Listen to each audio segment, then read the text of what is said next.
जब पंचपरमेश्वरी भगवान की, जब आचार्य श्री विद्यासागर जी महाराज की, जब आचार्य श्री विराग सागर जी महाराज की, जब आचार्य श्री विशुद्ध सागर जी महाराज की, जब आचार्य श्री विभो सागर जी महाराज की, जब उपाध्याय श्री भक्ति सागर जी महाराज की, जब आदि ब्रह्मा आदि विष्णु श्री आदिनाथ भगवान की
ज्ञानियों के ज्ञान में और ध्यानियों के ध्यान में,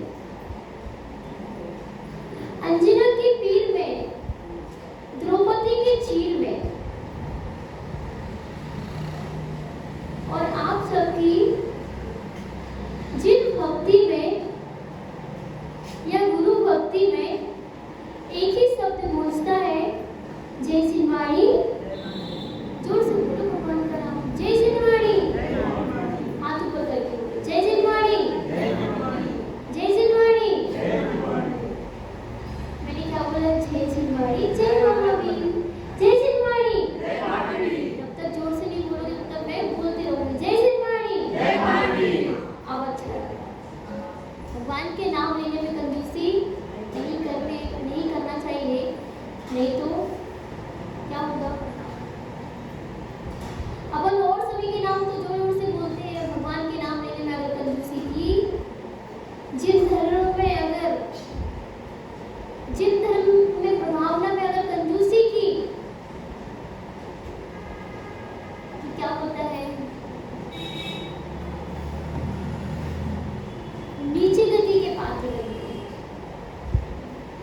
आप मंदिर के बाहर रह के पाप कर लेते हो और मंदिर के अंदर आते हो तो पाप धुल जाते हैं, लेकिन मंदिर में रह के अगर अपन ने प्रमाद कर लिया तो कहाँ जाएंगे? कहीं जगह नहीं मिलेगी। तो आज हमें मंदिर में रहते हुए जो छोटी छोटी क्रियाएं होती है, भेदभाव होता है, भाई तुम ऐसा करते हो, तुम वैसा करते हो, अरे विकल्प नहीं करना है, जो जैसा होता है सब ठीक है, शांति होना चाहिए। अगर अपन ने विकल्प किया, आचार्य विद्यासागर महाराज जी कहते हैं कि जो है सो, आचार्य विद्यासागर महाराज जी कहते हैं जो है सो है, जो है सो उसमें समता रखो। और आचार्य विद्यासागर महाराज जी कहते हैं कि अगर आपने कोई चीज का विकल्प कर लिया, मान लो आप 16 पहने हो और उसमें आपने विकल्प कर लिया, मैं छुप गया, मैं छुप गया, छुप गया, तो आप नहीं भी छुपे होगे और विकल्प कर लिया तो आपकी आत्मा अपवित्र हो गई, और अपवित्र होके आपने कौन सा बंध बांध लिया? पाप का बंध बांध लिया। कौन सा बंध बांध लिया? पाप का बंध बांध लिया, क्योंकि जो पाप होते हैं वो भावों से होते हैं, विकल्प से होते हैं, क्रियाओं से पाप नहीं होते, क्रियाओं से पाप नहीं होते हैं। समता धरना ममता तजना ही सामयिक है। कोई भी क्रिया करो, समता से करो, शांति से करो,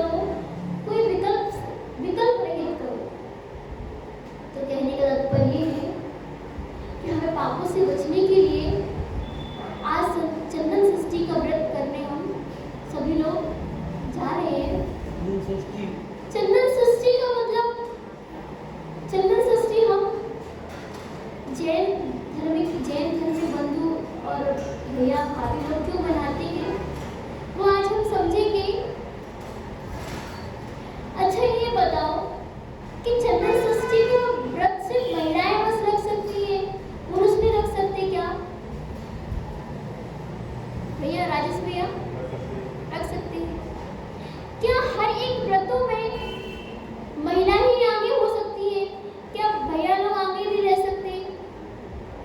लेकिन आजकल देखा जा रहा है कि हर एक क्रियाओं में महिलाएं आगे रह रही है।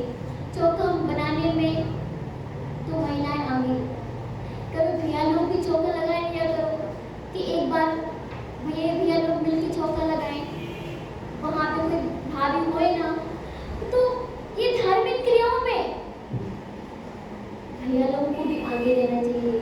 चौका लगाने में, आहार देने में, व्रत करने में, उपवास करने में। उपवास करें तो महिलाएं, व्रत करें तो महिलाएं, चौका लगाएं तो महिलाएं, पूजन करें तो महिलाएं। तो बताओ, श्रेष्ठ अपन पुरुष को मानते हैं, क्योंकि पुरुष वर्ग जो रहता है वो श्रेष्ठ होता है, लेकिन हर एक धार्मिक क्रिया महिलाएं कर रही हैं। ऐसा क्यों?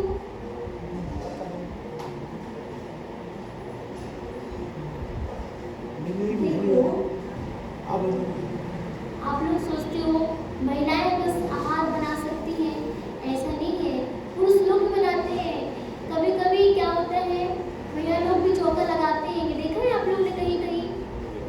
अभी अपने कांदीवली में बुलाया था आचार्य श्री को, कांदीवली में अपने आचार्य श्री को बुलाया था, वहां पे सब भैया लोग भी चौका लगाया था। बोले माता जी आज हम सारे भैया लोग मिलकर चौका लगाएंगे, आज भाभी लोगों को कोई रोल नहीं रखना। हमने ठीक है, बहुत बड़ी बात है।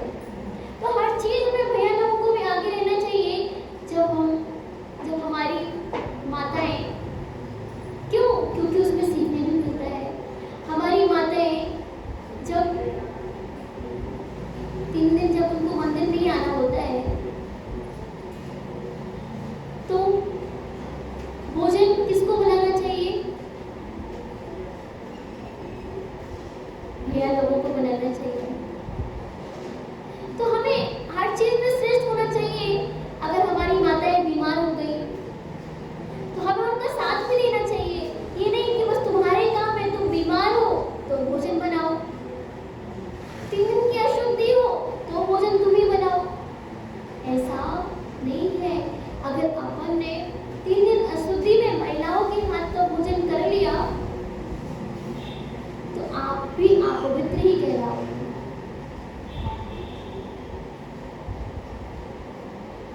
अगर आप चाहते हो कि मैं पवित्र बना रहूं,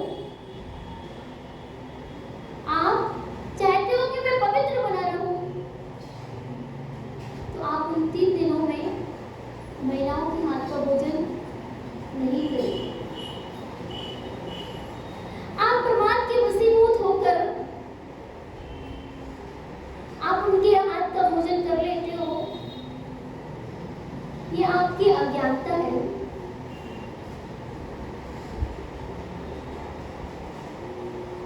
क्योंकि 3 दिन कहा गया है, जो महिलाओं के जो 3 दिन होते हैं अशुद्धि के,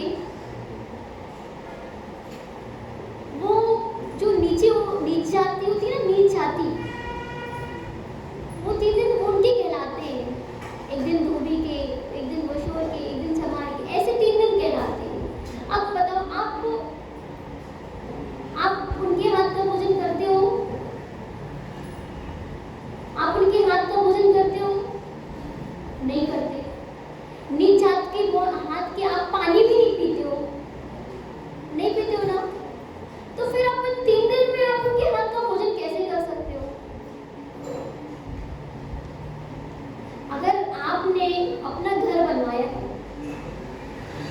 तो एक कमरा एक घर में ऐसा भी होना चाहिए कि अशुद्धियों के समय, अशुद्धि के समय महिला उस 3 दिन रह सकती। आप अपने ड्राइंग रूम बनवाते हो, इस ड्राइंग रूम बनवाते हो, है ना? अभी मैं बात कर रही हूँ कमरों की बात, नहीं हो वो बात तो ठीक है, अभी गरीब की बात की चर्चा नहीं कर रहे हैं। जब भी आप घर बनाते हो तो एक छोटा सा कोने ऐसा बना लो कि वहां पे 3 दिन रह सके। क्यों? या फिर एक ऐसा कमरा बना लो कि 3 दिन उसी कमरे में ना ज्यादा घूमा फिरी, ना चौके में जाए,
मन शुद्धि, वचन शुद्धि और काय शुद्धि।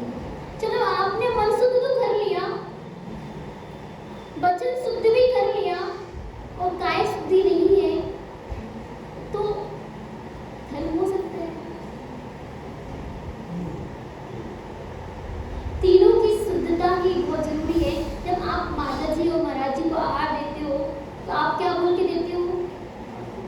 हे माता जी, मन शुद्धि, वचन शुद्धि, काय शुद्धि बोलते हो ना? और आपने बोल दिया मन शुद्धि और वचन शुद्धि और काय शुद्धि, लेकिन क्या एक्चुअल में आपका मन शुद्ध है? अगर मन शुद्ध नहीं है और आपने मन शुद्धि, वचन शुद्धि और काय शुद्धि बोल दी तो आपको कौन सा दोष लगेगा? मायाचारी का दोष लगेगा।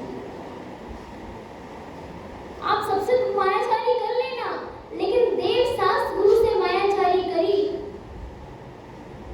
कहीं स्थान नहीं मिलेगा।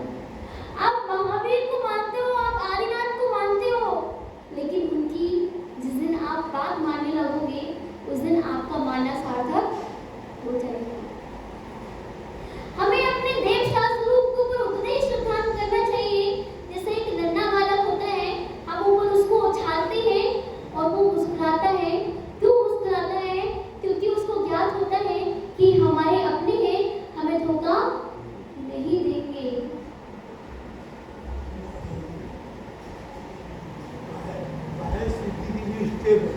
वो पहले रखो तो मन अपना हो जाएगा। नहीं, क्यों? मन शुद्धि, वचन शुद्धि और काय शुद्धि। अब जब आप आहार देते हो तो आपकी तीनों प्रकार की शुद्धि होना चाहिए। जब भगवान, बाद में डिस्कस कर लेंगे, जब आप भगवान का अभिषेक करते हो तब भी तीनों शुद्धि आवश्यक है आपको, क्योंकि चूंकि आप त्रिलोकीनाथ का अभिषेक करने जा रहे हो तो आपके वस्त्र एकदम प्योर शुद्ध होना चाहिए। आप लोग बोलते हो चिटाई का सोना नहीं मानते। आप लोग जैसे कि कभी कभी चिटाई में भी धागा होता है, आप कभी कभी बोलते हो ना कि आहार के वस्त्र अलग हैं, उसके अभिषेक के वस्त्र अलग हैं। तो जैसे ही माता जी महाराज जी को आप जितनी शुद्धता में आप आहार देते हो उतनी शुद्धता में आपको अभिषेक भी करना चाहिए। जितनी शुद्धि होती है उतनी विशुद्धि होती है। विशुद्धता व्यक्ति में कब आती है भैया? आप में, आपको अगर विशुद्धता चाहिए है तो कब आती है? जब आपके पर्याम विशुद्ध हो, आपके वस्त्र विशुद्ध हो, तो आपके भाव विशुद्ध हो जाएंगे और आप विशुद्धि की ओर जाओगे। और जब विशुद्धि होती है तो आपको याद भी जल्दी होने लगता है, आपके काम भी जल्दी होने लगते हैं और आपकी दुकान भी अच्छे से चलने लगती है। आपकी जो दुकान बोलते हो ना, कभी कभी माता जी हमारी दुकान नहीं चल रही है, क्यों? क्योंकि कहीं ना कहीं आपके घर में नेगेटिव एनर्जी ने प्रवेश कर लिया है, या कहीं ना कहीं आपने अपने अंदर, आपके अंदर नेगेटिव एनर्जी ने प्रवेश कर लिया है। तो नेगेटिव एनर्जी आखिर होती कैसे है? तो आपके परिणामों से, आपकी शुद्धता से। जितनी आप शुद्धता रखोगे आपकी नेगेटिव एनर्जी आपके अंदर से भागते चले जाएगी। आपको गुस्सा आता है, आपको गुस्सा आ रहा है, आपको चिड़चिड़ापन आता है, तो आपकी नेगेटिव एनर्जी है। तो आप क्या करें? शांति से बैठ कर, आपको गुस्सा आ रहा है तो शांति से बैठ के भगवान का ध्यान कर लो, आपका गुस्सा तुरंत ही चला जाएगा। आप लोग घर में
सुनाते हैं या हम चंदन षष्ठी को व्रत को अंगीकार करते हैं।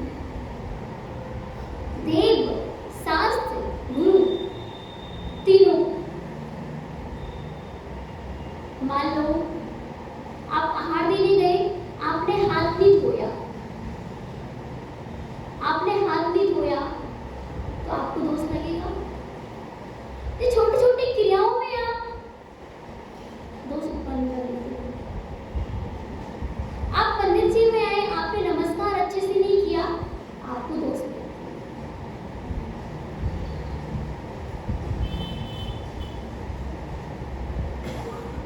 कहने का तात्पर्य है कि एक बार क्या हुआ, एक राजा था। कौन से राजा? कौन से राजा थे? वीरसेन राजा, जो उज्जैन नगरी में राज्य करते थे। उनकी रानी का नाम था वीरमती। रानी का नाम क्या था? वीरमती। जहां से जिनदत्त नाम का था और सेठानी जयावती नाम की थी, जिनका ईश्वर चंद्र पुत्र था और चंदना पुत्र वधु थी। तब एक बार राजा रानी बैठे हुए थे, आपस में चर्चा वार्तालाप कर रहे थे। उतने में सूचना आई कि एक जो मुनिराज आ रहे हैं। कौन से मुनिराज? अति मुक्तक नाम के मुनिराज आ रहे हैं। तो राजा ने जो ही खबर सुनी, क्योंकि जो राजा थे ईश्वर चंद्र राजा, बहुत ही जिन भगवान के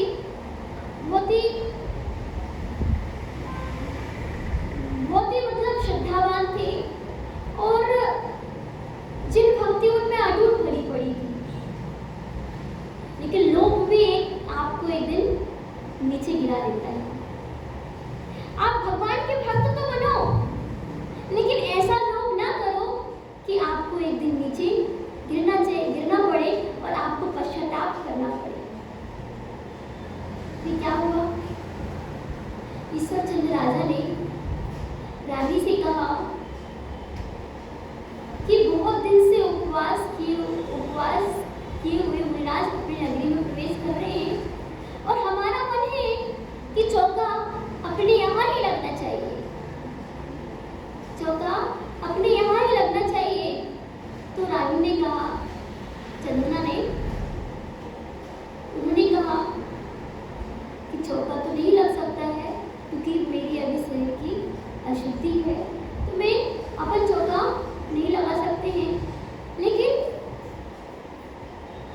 सेठ जी ने बात नहीं मानी और वो पड़गाने चले गए मुनिराज जी को और पड़गा की लाइन। तब भी सेठानी ने बोला कि भैया मैं आहार नहीं ले सकती हूँ, क्योंकि अभी मेरी इतनी अशुद्धि नहीं है, शरीर की अवस्था नहीं है कि मैं आहार दूँ। तो ईश्वर चंद्र जी ने, सेठ जी ने समझाया सेठानी को कि भैया अपने यहाँ इतने दिन बाद मुनिराज आए हैं और इतने दिन के उपवास किए हुए मुनिराज आए हैं, इनको आहार तो होना ही चाहिए। एक लोग आ गया था तो सेठानी को देना पड़ा, सेठ की बात मानते हुए। अब उन्होंने आहार तो दे दिया। क्या हुआ फिर? मुनिराज को आहार करके निकल गए वन की ओर। उन्होंने बोल दिया मन शुद्धि वचन शुद्धि काय शुद्धि। अब उनको दोष तो लगेगा नहीं, क्योंकि आपने क्या बोल दिया? मन शुद्धि वचन शुद्धि काय शुद्धि। वैसे आप लोग भी जैसे कभी किसी को आहार देते हो, आपने माता जी महाराज जी के सामने बोल दिया मन शुद्धि वचन शुद्धि काय शुद्धि, उन्होंने मान लिया ठीक है आप शुद्धता पूर्वक दे रहे हो। लेकिन आपकी शुद्धि आपको ही मालूम है ना कि आप कितने शुद्ध हैं। कभी कभी क्या करते हैं लोग, 16 अच्छी ढंग से नहीं मनाते हैं। कभी कभी छोटे छोटे बच्चे होते हैं, वो पूरा उनको ज्ञात नहीं होता है कि पूरे कपड़े बदलना चाहिए कि नहीं। तो आप अपने बच्चों को भी सिखाओ कि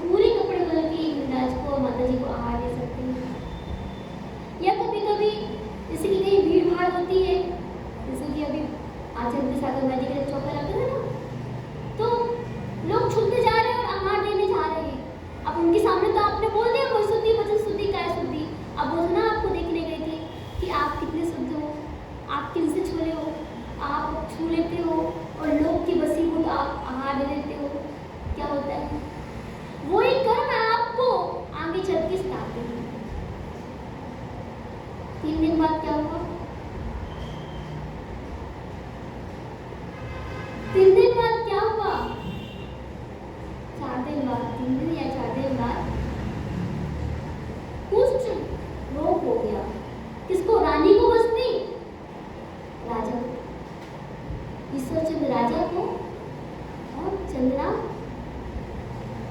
चंदना, चंदना रानी चंदना, दोनों को हो गया। दोनों को क्यों? क्योंकि आप सोचोगे दोनों को क्यों हुआ? आप बोलोगे हार तो रानी ने बस अकेला दिया, लेकिन दिलवाया किसने? राजा ने। तो दोनों को हो गया। उसके बाद ऐसा कुछ रोग हुआ कि समाज ने उनको नगर से देश निकाले ही कर दिया। अब बताओ, उसके पश्चात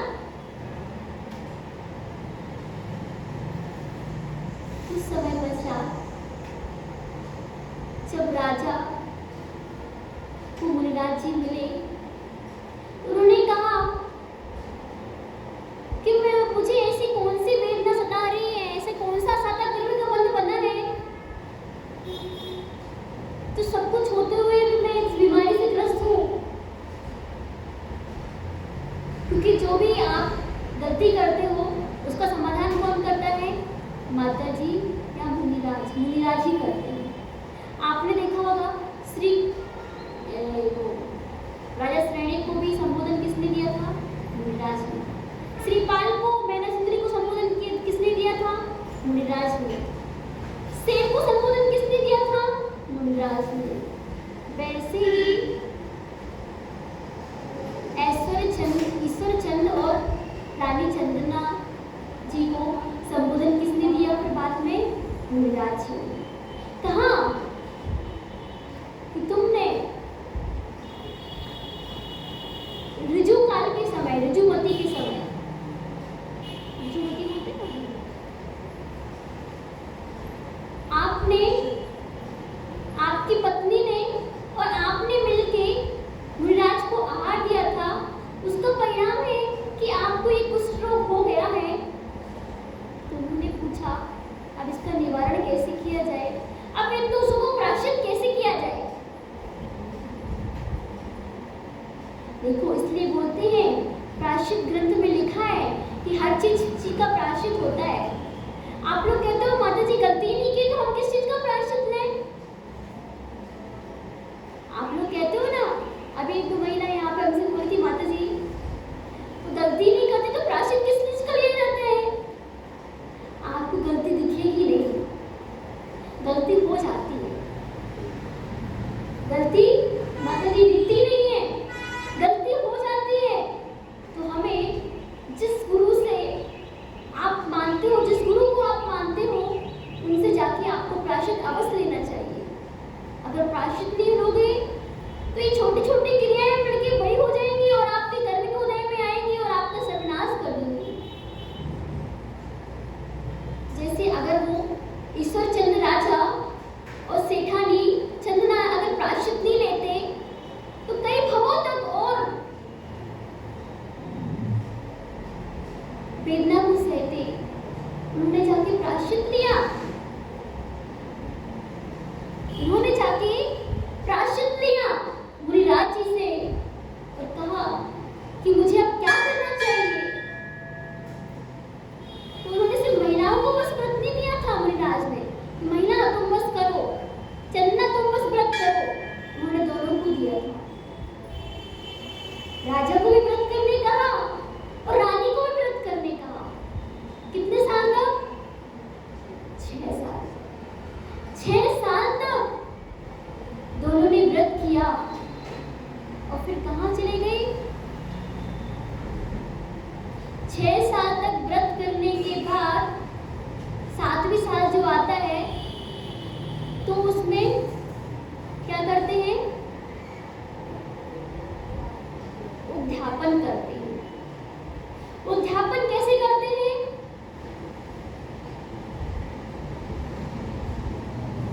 या मुनिराजों को आहार दे दिया या फिर शास्त्र दान दे दिया या मंदिर में कोई गुप्त दान दे दिया या मंदिर में कोई दान दे दिया या जिस जिस प्रकार से आप लोग करते हो।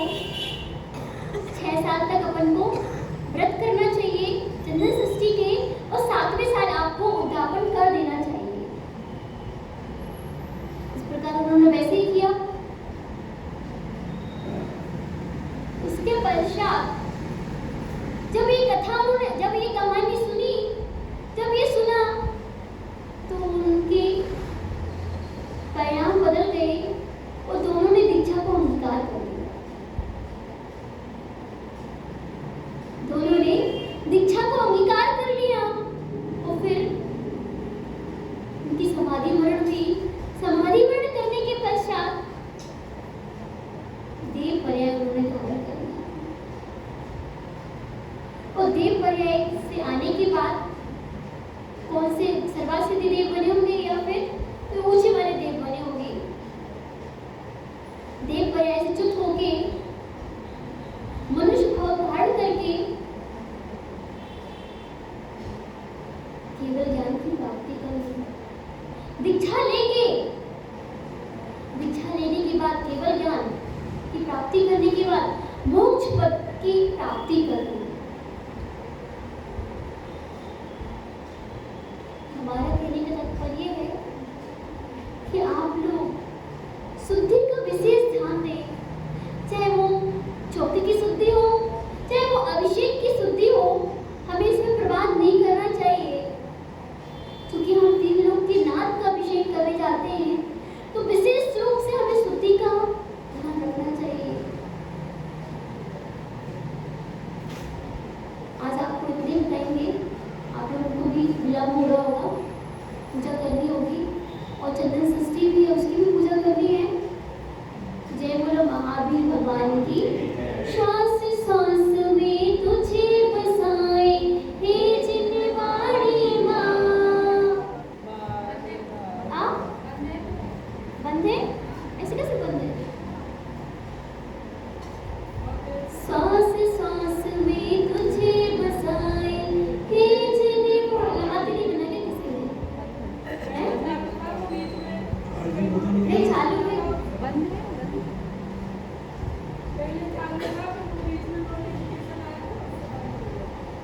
अच्छा